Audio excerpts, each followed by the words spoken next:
Hi, everybody, and welcome to the Property AI Report. This is your weekly digest of all things property and AI, brought to you by me, Mal McCallion, and my co-host and good friend, Matt Goddard. Matt, how are you?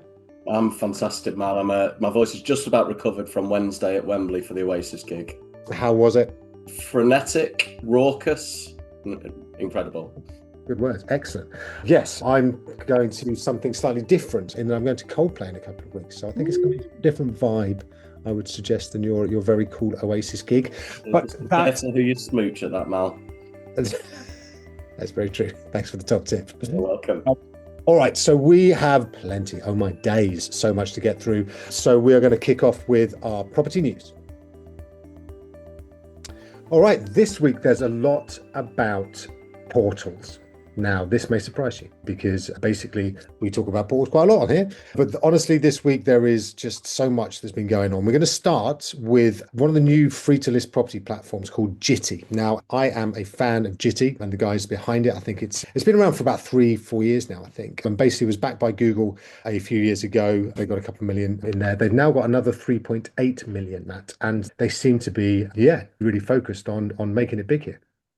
I certainly do. And at first I became aware of them was at Property Portal Watch over in Barcelona I think it was October, wasn't it? And Graham did a presentation on the screen, and it was just at that sort of early on stage of talking about how AI search could be revolutionise the portals ultimately and our property search. And so what Graham and the team have done there actually has led me to think quite a lot of features in portals now exist, to the extent that Zoopla announced this week an EV specific search filter, and because of Jitty, I just assumed that was something that everybody had access to. But there's much not cutting edge, because obviously it's been around for a couple of years now of Graham and Jitty been going. Yeah. Yeah. But yeah, I think it is what they've been trying to do. And I think they've been almost pioneering this from one angle is they've been trying to get the idea that you can search by lifestyle and various different things that aren't set filters. And I think is a real stark contrast with, as you say, what Zoopla's announced this week, which is this very singular EV search, so you can choose homes or find homes that have got an electric vehicle charger outside them. That within Jitty is basically almost like a kind of table stakes thing. And I think that when you look at how AI, particularly agentic AI, is going to change search, then people are just going to be talking about conversationally talking to their AIs and to their portals and trying to find the right property for them just from very low information. I think one of the things when I look back at portals over the last sort of 20, 25 years, actually what you were forced to do or and have been forced to do is to make a decision very early on about certain things you want in a property. You're always asked, what price is it? Whereabouts do you want to live? And how many bedrooms do you want? And those things are actually can sometimes be quite fluid. And actually, you're not quite sure whether if I borrow a little bit more, I might be able to go a bit higher. I might actually choose a different location, or I might choose different beds if the garden's big enough to shove a office in. But because you have to make that decision early, then you're almost locked into it. And then when the lead goes through to the agent, then the agents are always saying, this buyer said they wanted this and then they wanted that and all that. So I think it's just going to really free people. And I think, again, just it's a good example of an early kind of stage business that's almost MVP'd this around actually just describe what you want and then see what the results are. And I think it's really good. I think for me, that Jitty, and certainly when Graham talked about it at the time, it was using AI in 2 or 3 different places. So one of them was that, as you say, natural language searching, being able to say and describe what you want rather than ticking boxes and attributes, which leads you down a certain channel, which means that the agent then really has to work quite hard to say to you, look, you've said a 3-bed with outside space in Kennington, but actually I can get you a 2-bed with no outside space in Kennington, or a 3-bed with outside space in Camberwell. And the agent's then got to help you make those decisions because you've been almost blinkered and painted into the corner on that. But Graham was doing that. But if I remember correctly as well, he was using AI on the pictures to draw out certain features as well by saying, you've not actually mentioned the description, but this is clearly by water, or it's got certain attributes that maybe haven't been listed. I don't know, exposed fireplace, that sort of thing, which again means that you don't need to be worried so much about the attributes in the CRM or the specific description that's typed up. And I think the third part that they were using was they were using AI to go off and get, with consent, listings from estate agents' websites, weren't they, as well? So actually bringing together the portal via that methodology, which is not just a one-size-fits-all approach to it. Yeah, exactly. And I think that to be fair to them, I think they were feeling around a little bit as you do when you're early stage to see what the business model is going to be and exactly how you're going to complete this. So yeah, well, whatever they've been saying to the investors, and again, so it's led by REA Group, so the Rightmove of Australia, to the tune of 3.8 million. Whatever they've told them has obviously worked, and so they've got a plan. And yeah, it's going to be interesting to see how they shape up when they go out into the big world. With REA backing is really interesting because obviously they went after Rightmove back in September to the tune of 6.4 billion. Is this, are they just trying to take a few 100 million off the price of the Like a move? rounding error to that, isn't it? I know exactly, by backing a competitor and just seeing if they could, yeah, just get a little bit cheaper later on. I don't know. But no, again, it's worth having a look at, Jitty. It is a good site run by great people. But yeah, look, it's going to be interesting to see what they do with the 3.8 million. All right, so more portal news and more relaunches and so on. Now, this is again still within the UK over in Northern Ireland. So we got news that one of the portals out in Northern Ireland is called Property News. It was taken over by its main competitor, Property Pal, recently, and Property News has just had a relaunch after it's got some significant investment from those guys. And now, actually, both of them have been taken over by essentially the right move of the Republic of Ireland, which is called daft.ie. Insert various jokes here. So yeah, look, it seems like a really interesting space. And the fact that Daft have decided that they're going to essentially unite both sides of the border over in the island of Ireland is, I think, really interesting because frequently cross-border portal joinings together have not always come off if you look at Mm. around Europe and stuff. No, and sometimes you might look at it and say it's a quite a small footprint compared to some of those cross borders from within Europe, but it's still quite a large step. And I've done some work with Daft or Daft, as you said at the start there, and I help them with portal feeds from the CRM. So it'll be interesting to see. I know they're promising enhanced digital house hunting experiences for users in the region. And we'll wait and see what they look like. In the same region, Offer, OFFR, has made a bit of an indent into the way that they've digitized their offer, as the name gives away, approach in Ireland, because it's slightly different from what we do in England, Wales, and Scotland. But it'd be now that they've got that investment and that consolidation to see where they take it next. Yeah, 100%. Yeah, offers a really interesting business. And again, there's some great people there. And I think that it's, yeah, if that's then being united behind it as well, or at least being made available to more people, I think that can only be a good thing for the home buyers and sellers of the Northern Ireland area. All right, so even more portal news, but this time we're going, first of all, stateside, but certainly international. So the big news, and again, we've covered this sort of sporadically over time, but CoStar and Zillow are in this massive battle, essentially. And CoStar has now gone large. It has decided to sue Zillow for what it terms rampant copyright infringement. What it's saying is that Zillow has essentially been using tens of thousands of its images without authorization.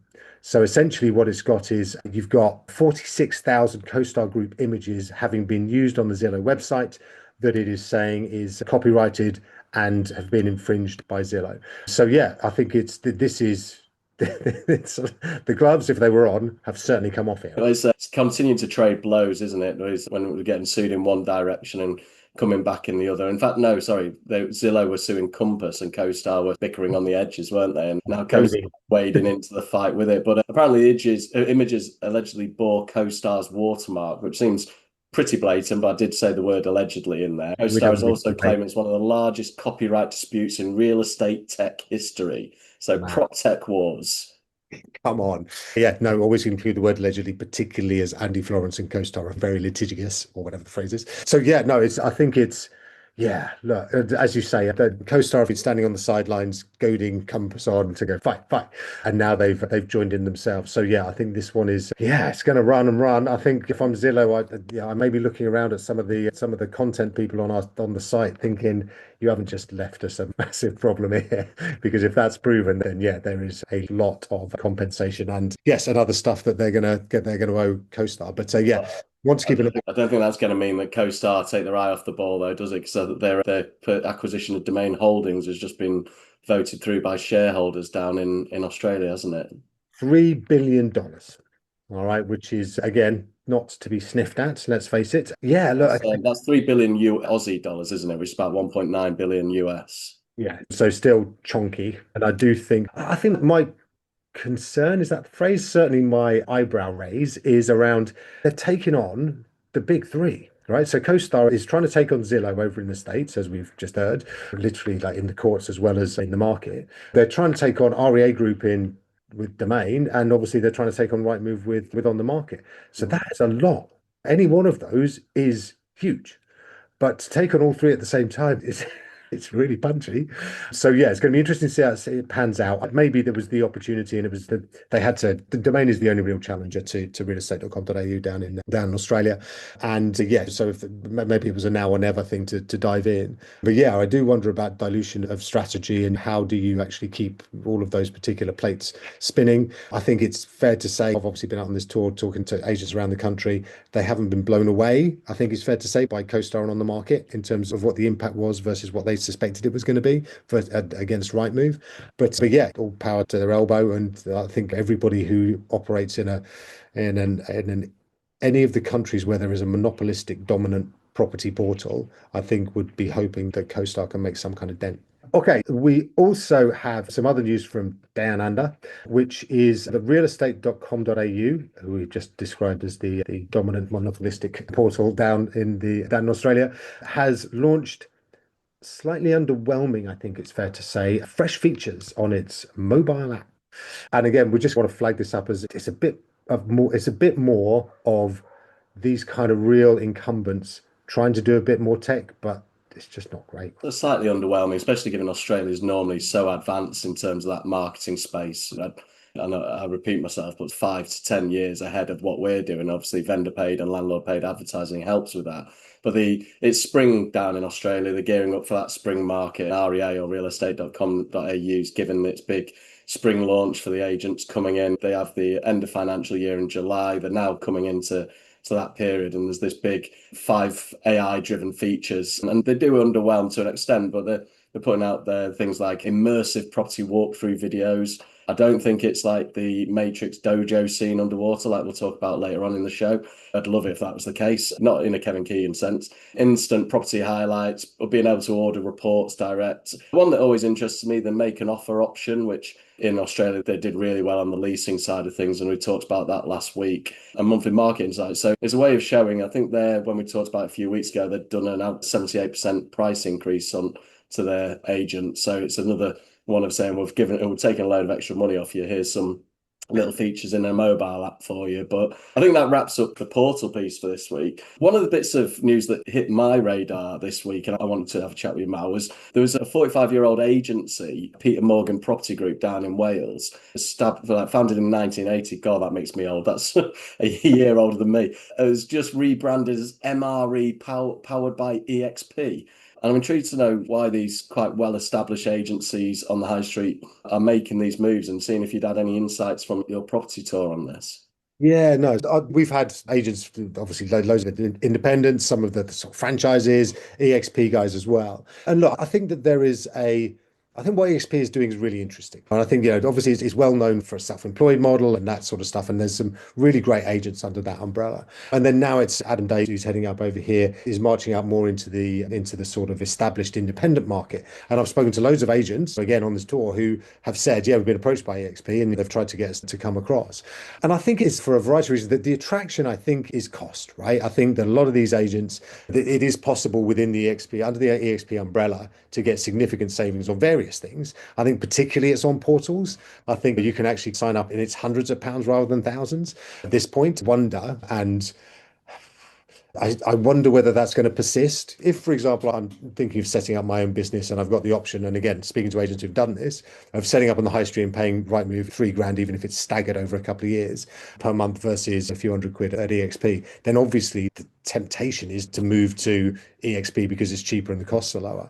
So I wonder whether there's a little bit of kind of market engineering going on as well from Rightmove, where it's actually shoveling all of the pesky potential future pains in their backsides into EXP, which is far easier to potentially manage underneath one big umbrella than having them all having to be managed by their account managers. Again, I think any variety in the market is good. Anything that gives consumer options is good, as long as it's properly articulated and as long as it doesn't skew any other stuff. Yeah, I think it's interesting. I think the fact that this Welsh business has now transferred all of its whole essentially stack over to EXP and all of its kind of marketing and things like that is interesting. Whether that's because of all of the positives or whether there's a few kind of negatives that they want to run away from is again interesting. And I think as Rightmove inevitably consistently continues to put up prices for all of its current agencies, whether that kind of inches some other agents into EXP's arms as well.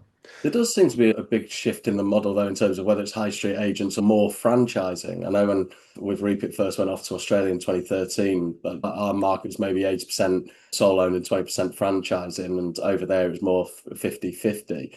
But it seems that obviously with the big change within LSL and the property franchise group was bringing all those franchise networks together, it does seem that I'm lumping self-employed agents in that same piece, that it does seem to be more of a move these days to where you have more control of your own destiny. And maybe part of it is including that. We obviously, Preston Baker flipped, didn't they, from being an independent to overnight all self-employed. So whether there's like the various factors, it might be that Rightmove one, it could be people wanting more control of destiny, but also the technology piece and the fact that, as you say, you get more economies of scale if you're buying your CRM from Loop, who EXP use, and you've got 600 users instead of your 5, then you're going to get those slightly reduced costs. But the other part that comes into play more in Australia, where I'm seeing it the other direction, where you've got the Ray White group who've always held on to their brand very strongly and now allowing self-employed agents or brokerages to actually put their name above the door, but with the Ray White stack, is because of the technologies, that the exclusive technologies you only get if you become part of that network. And I'm not aware of any of those yet within the likes of EXP, but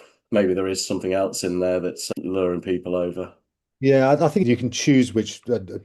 I think for the independents, and I think to your point about control and things like that, whether EXP is as a self-employed agent, I think you've obviously got control. I think some of if I'm an independent three brancher and then I'm moving across to EXP, that feels like I'm losing control a little bit because I'm suddenly having to report to somebody or at least abide by certain brand values and things like that. So I think there's a little loss of control there, which must be offset by something else for you to make that decision. But yeah, in terms of the sort of tech stack, I don't think the independent branches have to move to Loop and things like that. I think that there's still, although obviously the options there and it could be cheaper and so on. Yeah, no, I think if you look across, as you say, LSL and property franchise group in general, it seems to be on a bit of a tear right now, where actually you've got more and more agents joining that. Rightmove in the last few weeks, when it was announcing its half year results, said it's seen an almost unprecedented growth in the number of actual agencies that are joining it.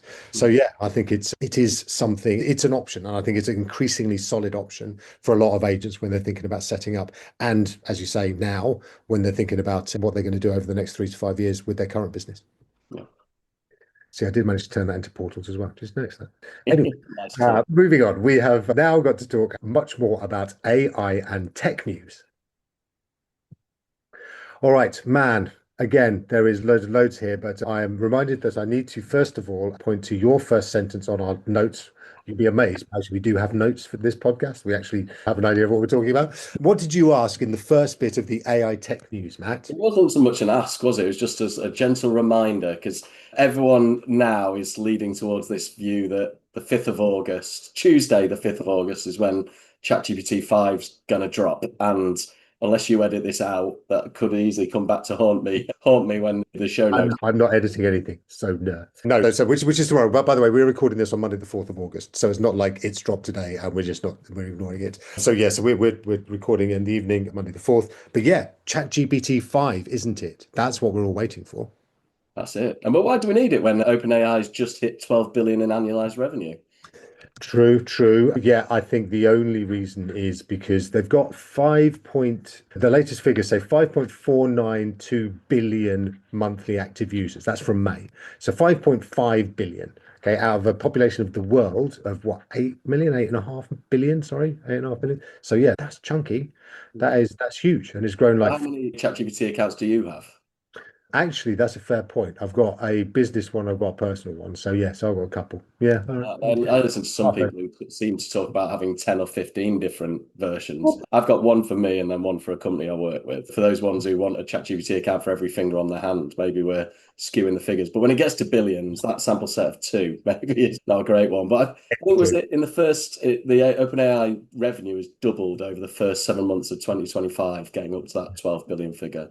Yeah, it's insane. So yeah, and when you look across the whole of generative AI apps, they've doubled their revenue as a group. So 1.7 billion downloads in the first half of 2025. So again, that is just off the scale, insane growth. And I think it really points to where we're going with this. Now, again, going around the country, speaking to agents, that there's a lot of agents who are just starting to dip their toe in the water with ChatGPT. Almost everybody's heard of it now, which may not have been the case when I started out at the end of May.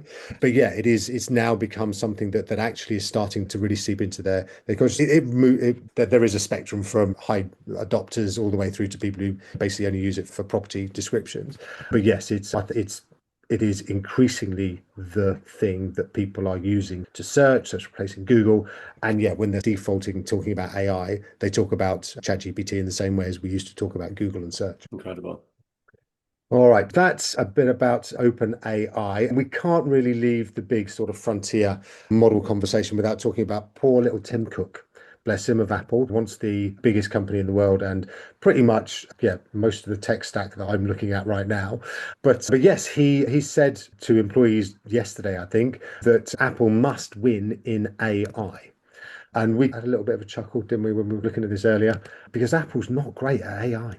And not only that, Tim Cook has confirmed that AI is now Apple's top strategic priority. And then to cast your mind back, it was only a few weeks ago we were joking with a jest at the fact that they'd rebranded it Apple Intelligence, and the iPhone 16 that I bought and no one else has got an AI button on the side of it. And actually maybe they should go out and buy Perplexity or some Anthropic to actually catch up. But it feels to me a bit like the sort of Churchillian sort of battle cries that we heard during COVID from certain MDs and CEOs, be like, pull through this together, but actually without necessarily having a plan. Although they have restructured again, haven't they? Their entire engineering department, a bit more focus on it.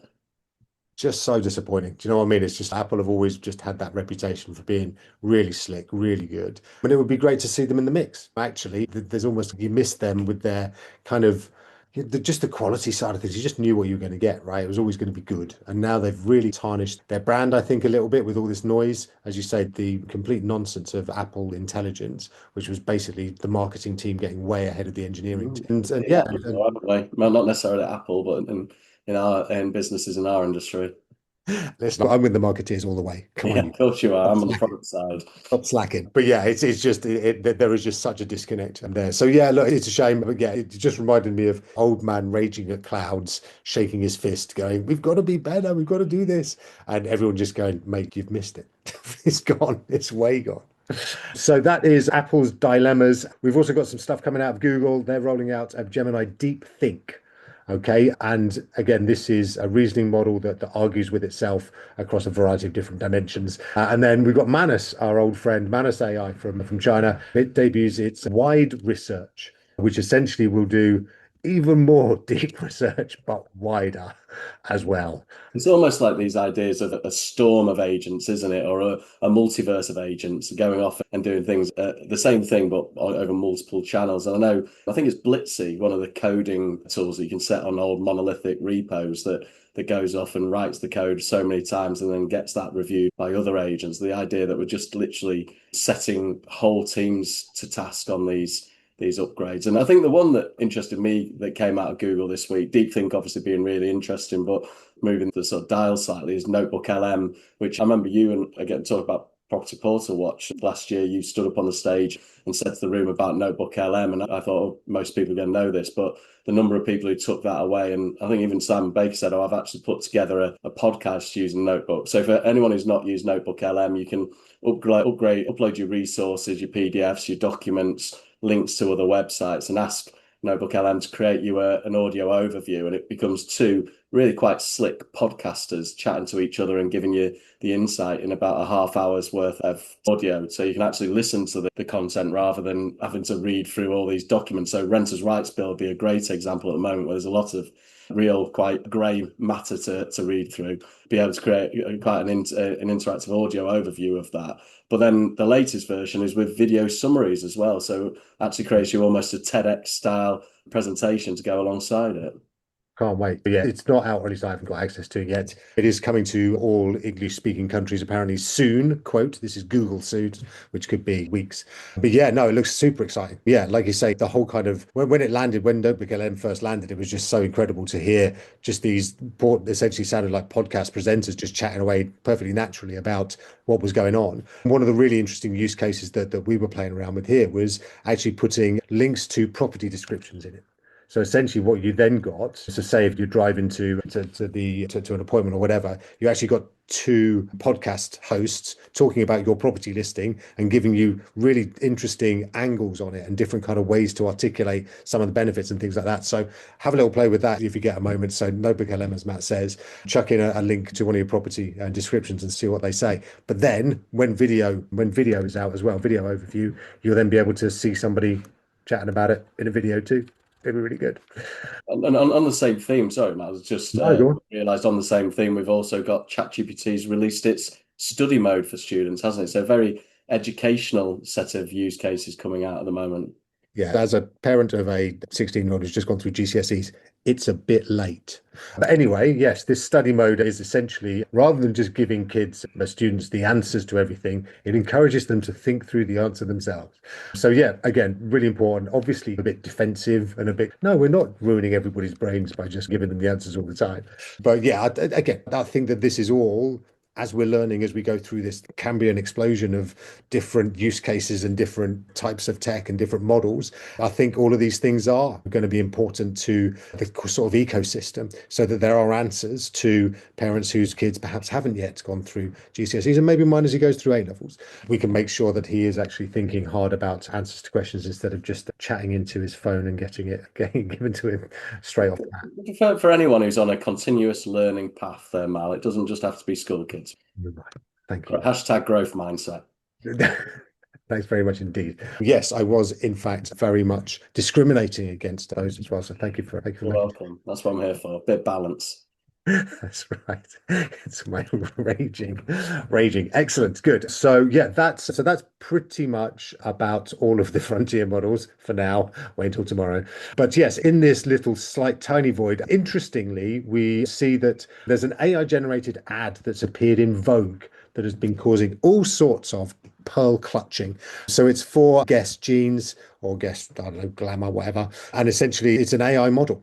And it's appeared in this advert, and Vogue has allowed the advert into its magazine for its July edition, and everyone has gone nuts because it's, oh my God, even Vogue is now allowing AI models into its hallowed pages. So yeah, look, I think that I don't know how many times we're going to have everybody throwing their arms up in the air and wailing and gnashing of teeth about how this can be possibly allowed. But I think it's everywhere now, right? We've had music, we've had these ad models, TV shows now have got little bits of car explosions and stuff that are AI generated in. I think it's pretty much going to come and help to, or at least become part of our lives in every way, in every avenue. So that's the AI models in Vogue. Next up, we want to have a very quick trip into our AI tool of the week.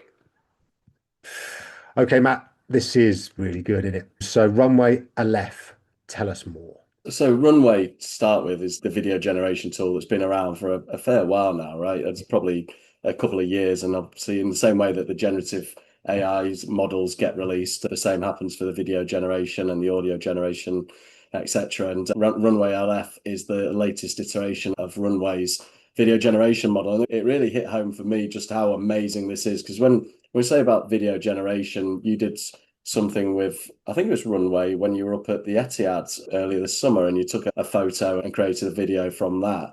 And it's when you watch these videos, so you touched on there the Argentinian Netflix program that destroyed a building that it wouldn't been able to normally film with the budget it had. And it just looks the same as if they'd actually blown up a building. West Ham fans who watch the bowling ground get blown up at the end of the Hammers' time before they moved to the London Stadium could think, oh, maybe we could have kept the building if we'd have just had Runway Aleph. But when I was at the gig on Wednesday, actually, my best mate, he's a TV producer, video editor, and he had the scene from The Matrix where Neo is fighting Lawrence Fishburne's character, Morpheus, in the dojo. And he's had the cartridge plugged into the back of his head and he says, I know Kung Fu. And the fight seems incredible, But Runway Aleph had taken that and put it underwater in a swimming pool. And just the physics and the lighting and the movement were absolutely spectacular. And just power and speed that these work at. In fact, you and I were at Property Academy a couple of weeks ago, and we saw that footage from, I think it was LNER, where they'd had a family on a train to shoot the joys of catching the LNER train up to York or Newcastle, wherever it was. And it was all filmed really nicely. But the feedback was, we really like it, but it's been filmed in portrait. Can you make it landscape? And rather than having to get the crew together and get back on the train and reshoot it, they were able to put it into Runway. And with that sort of simple prompt, Runway filled in the gaps and used the same actors and everything else, but just meant that they didn't need to reshoot the entire situation. Incredibly powerful. And it's a tool that people are using as part of their standard arsenal, isn't it now? Yeah, 100%. And I think this kind of plays into sort of the whole conversation going back to what we're talking about on Vogue and things like that. That AI is coming into everything. And this isn't to denigrate creators or models or artists or anything like that. Just like when the synthesizer came into music and everyone went, oh my God, this electric music is not real music. It is. And actually, it's just a different way of doing the same stuff. So I do think that there is a lot of worry and concern around what does this mean for everybody. Basically, it will change things, yes, but actually what you need to do is sit there with all the tasks that you do, the jobs that you do, work out, split them up into little tasks, and then work out whether AI can do those little tasks better or more cost effectively than you can do them right now. And that's where really AI is going to come in. And as you've said, with the Runway, with the Aleph, with that LNER advert, what they've done is they've worked out that actually AI is really good at this particular thing. So we've still got loads of the other stuff going on. And I think that's pretty much how humanity has developed ever since. Yeah, so I do think that there's a natural worry, and again, I see it out on my tour all the time. But yeah, I do think that we just got to make sure that we don't get too concerned about how are we going to deal with all this when humans have been doing this like forever. It's just progress. I've just got Baba O'Reilly looping around in my head now, so thanks for that. Sorry. Rant over. Tell you what, should we discuss weird AI of the week? Absolutely. Given I'm going to go to an Airbnb from Friday for a couple of weeks, let's make sure I'm covered on this one. Let's dive in. Okay, so the reason for this, so first of all, the story is an Airbnb guest basically was reported by the Airbnb host for damaging various bits of an apartment, including a table, and was charged thousands and thousands of pounds, £12,000 for essentially making damage to this particular apartment because they were living there for quite a while. But actually what they then did, that the actual guest, was they went back and proved to Airbnb themselves that actually the photos were inconsistent. So they looked very similar, but the cracks that were supposed to be in this table particularly actually weren't exactly the same on the two different images. So what's really happened here is the host has tried to get Airbnb to give them, or to get the guest to give them money as a result of some damage that didn't exist. And I think this is why we're here, right? We want to help you to know that these kinds of things can happen. So if, for example, you are renting property out and you've got kind of things that are happening, you've got photo evidence and things like that, it's really important that you just make sure, particularly if there's some conflict. So you've got a tenant saying one thing, you've got a landlord saying something else or whatever. Just make sure that you've eyeballed it yourself, because I do think that there is more and more opportunity. People talk about you can get a fake passport now, an image of a passport photo made by ChatGPT that is insanely good. So yeah, just be mindful that there is very real opportunity, even in really small, mundane things, for people to essentially create images that look very real, but are not. That is our weird AI of the week. All right, that is also the end of this week's show. Matt, thanks very much indeed, mate. No, thanks to you, Mal. It's nearly the end of your European tour or world tour, UK tour, whatever it's been. Resilience tour. Yes, resilience. Right move. Yes, resistance tour. Yeah, no, this week is the final one. So anybody who happens to be in Bradford, Lancaster, Glasgow, Edinburgh, Aberdeen, Dundee, Middlesbrough, Newcastle, come along. I'll be there. I'll be looking quite tired. But yes, no, it's going to be great. It's been a great series of events, really great agents we've been out to see. All very exciting. Plenty more to talk about, obviously, in the weeks and months ahead. But yes, I'm going to be very tired this weekend. Drive safely. Pardon? Drive safe. I will. I've got some new brake pads because I need them. So I'm safer than ever. Anyway, listen, thanks so much everybody for listening in. And we will catch up with you again next week for even more on the Property AI Report. Thank you very much indeed, Matt. Good to see you, Mal. Have a great week, everyone. Enjoy. Take care. Thanks, guys. Bye.